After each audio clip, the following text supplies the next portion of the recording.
दोस्तों, पिछले कुछ सालों से हमारे इतिहास पर लगातार सवाल खड़े किए जा रहे थे और इसके साथ ही सवाल इस पर भी था कि स्कूलों में हमें क्या पढ़ाया जा रहा है। जो हमें पढ़ाया या बताया जा रहा है, क्या वही हमारा इतिहास है या फिर हमें गलत इतिहास पढ़ाया जा रहा है जो विदेशी इतिहासकारों द्वारा सेल्फ इंटरेस्ट को प्रमोट करने के लिए लिखा गया है। तो इस तरह के तमाम सवाल हैं जो समय समय पर उठते रहते हैं। हाल ही में देश की national council of educational research and training यानी कि एनसीईआरटी ने अपनी नई किताबों को पब्लिश किया है, जिसके इतिहास और राजनीति शास्त्र के विषयों में मुगल सल्तनत और आधुनिक इतिहास के कुछ हिस्सों को सिलेबस से हटा दिया गया है। जी हाँ, इन नई किताबों को छपकर आने के बाद से ही देश भर में एक तरह का विवाद खड़ा हो गया है। कुछ लोग एनसीईआरटी द्वारा सिलेबस में किए गए बदलाव के पक्ष में दिख रहे हैं, तो कुछ ऐसे भी लोग हैं जो इस बदलाव को मुस्लिम और मुस्लिम शासकों के खिलाफ मान रहे हैं। आखिरकार क्या है पूरा विवाद, जानेंगे आज की इस वीडियो में। और साथ ही आपको ये भी बताएंगे कि क्या सच में एनसीईआरटी के सिलेबस से मुगल या दूसरे मुस्लिम शासकों के इतिहास को पूरी तरह से हटा दिया गया है। दोस्तों, सबसे पहले आपको ये बताते हैं कि यह पूरा सिलसिला कब शुरू हुआ और कैसे हुआ।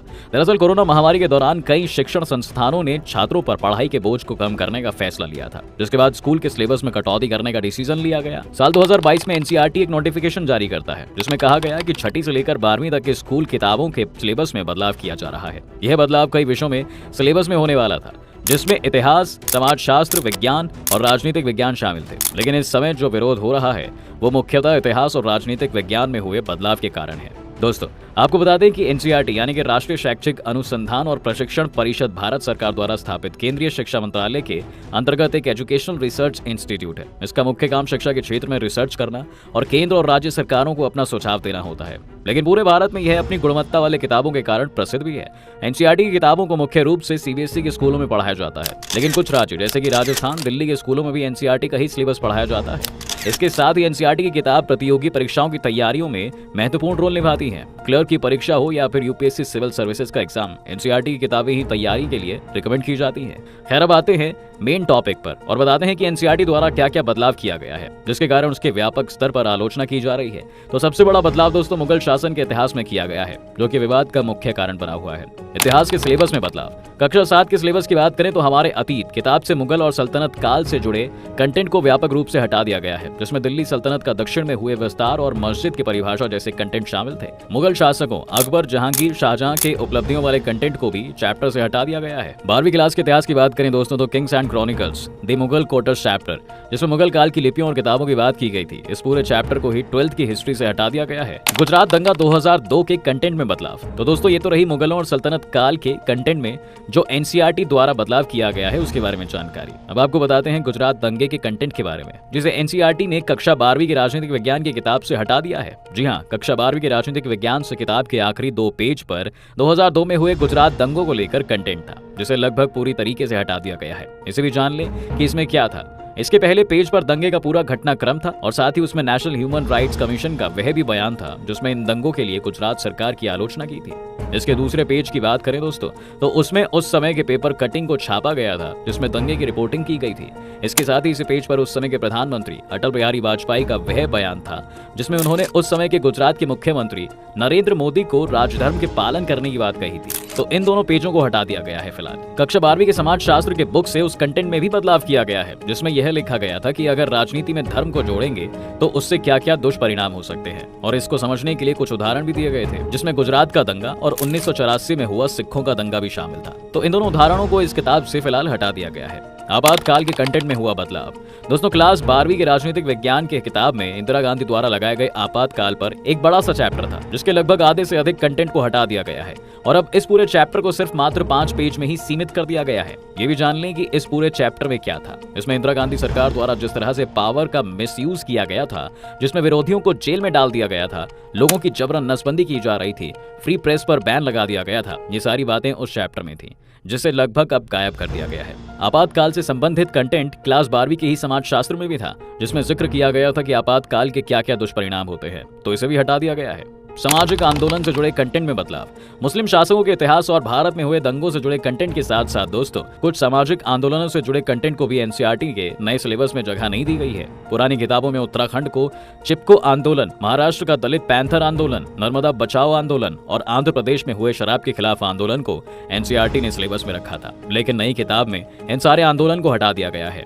इसके अलावा एनसीईआरटी की पुरानी किताब में किसानों से संबंधित कुछ आंदोलन को भी जगह दी गई थी, लेकिन नए सिलेबस में किसानों के आंदोलन को भी हटा दिया गया है। जाति व्यवस्था। एनसीईआरटी ने अपने नए सिलेबस में जाति व्यवस्था और उसके कारण जो भेदभाव हुआ उससे संबंधित सारे कंटेंट को हटा दिया है। इसमें क्लास 6 के इतिहास वाले बुक हमारे अतीत में हिंदुओं में प्रचलित वर्ण व्यवस्था और उसके कारण उत्पन्न भेदभाव और छुआछूत का जिक्र किया गया था, जिसे अब हटा दिया गया है। इसके साथ ही क्लास 6 की ही राजनीति विज्ञान की किताब से दलितों पर हुए भेदभाव वाले कंटेंट को भी हटा दिया गया है। क्लास 12वीं की समाजशास्त्र में यह दिखाया गया था दोस्तों कि भारत में किस तरह से दलितों के साथ भेदभाव किया जाता है, जिसे अब नई नोटिफिकेशन में हटा दिया गया है। इसके अलावा नए किताबों से उन कंटेंट को भी हटा दिया गया है जिनके बारे में एनसीईआरटी द्वारा जारी नोटिफिकेशन 2022 में जिक्र तक नहीं किया गया था, जिसमें प्रमुख रूप से नाथूराम गोडसे द्वारा महात्मा गांधी की हत्या संबंधित कंटेंट है, जिसे अब हटा दिया गया है। वैसे देखें तो एनसीईआरटी के क्लास 6 से लेकर क्लास 12 तक सिलेबस में बहुत ज्यादा बदलाव किया गया है, लेकिन यहाँ पर हमने आपको सिर्फ उन्हीं चेंजेस के बारे में बताया है जिसके कारण आज एनसीईआरटी और सरकार की आलोचना की जा रही है। बदलाव को लेकर विरोध। जैसा कि दोस्तों हमने आपको पहले ही बताया था कि बदलाव को लेकर जो विरोध किया जा रहा है वह सिर्फ कुछ ही तक सीमित है। आलोचकों का कहना है कि एनसीईआरटी ने यह बदलाव एक धर्म विशेष को लेकर किया है, जिसके कारण देश में सांप्रदायिक सद्भाव कम हो सकता है, क्योंकि हमारे देश में कोई एक धर्म नहीं रहता, यहाँ पर कई धर्मों को मानने वाले रहते हैं। लेकिन इस बदलाव के बाद कुछ लोगों को ऐसा लगता है कि यह एक टारगेटेड चेंजेस है, जिसके बाद देश का सोशल ऑर्डर भी डिस्टर्ब हो सकता है। लोगों का कहना यह है कि अगर स्टूडेंट्स पर पढ़ाई के बोझ को कम करने के लिए यह बदलाव किया गया होता तो मुगल और सल्तनत से जुड़े टॉपिक से केवल 1 या 2 लाइनें ही हटाई जाती, क्योंकि 1-1 या 2-2 लाइनों को हटा देने से सिर्फ उसका महत्व खत्म हो सकता है, छात्रों पर बोझ नहीं। गुजरात दंगों में हुए बदलाव को लोग राजनीति से प्रेरित बता रहे हैं। उनका कहना है कि ये सिर्फ एक विशेष राजनीतिक पार्टी को खुश करने के लिए किया गया है। जातिवाद और भेदभाव के कंटेंट में हुए बदलावों पर विरोधियों का कहना है कि एनसीईआरटी दलितों पर हुए अत्याचारों और अन्याय को लोगों से और आने वाली जनरेशन से छिपाना चाहती है, और ऐसा इसलिए किया गया है क्योंकि एनसीईआरटी किसी एक विचारधारा से प्रभावित हुई है जो यह सत्य को छिपा रही है। किसान और सामाजिक आंदोलन के कंटेंट में हुए बदलाव को लेकर आलोचकों का आरोप है कि देश में आम लोगों के योगदान को इग्नोर किया जा रहा है, जिनके प्रयासों के कारण देश में बड़े पैमाने पर बदलाव हुआ था।